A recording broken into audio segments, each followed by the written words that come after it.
How to delete LinkedIn account. Hi guys, welcome to our channel. Let's begin. In this video, I will guide you on how you can delete LinkedIn account. For this, you want to open up any web browser and head over to linkedin.com. Make sure to sign into your account. After you have been signed in and you want to delete your account, you want to follow these simple steps. Step 1 is to tap on the profile icon at the top left corner of your screen. Now, here, you want to tap on the gear icon to open up these settings.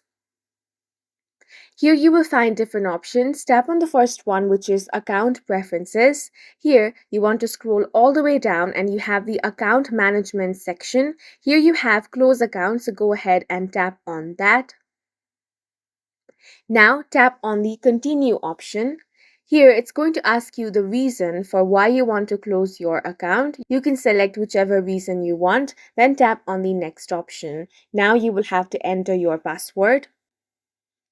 After you've entered your password, tap on the Done option. After you tap on the Done option, your account will be successfully deleted. And that's it for this video. If you found it helpful, please make sure to hit the like button and subscribe for more videos like this.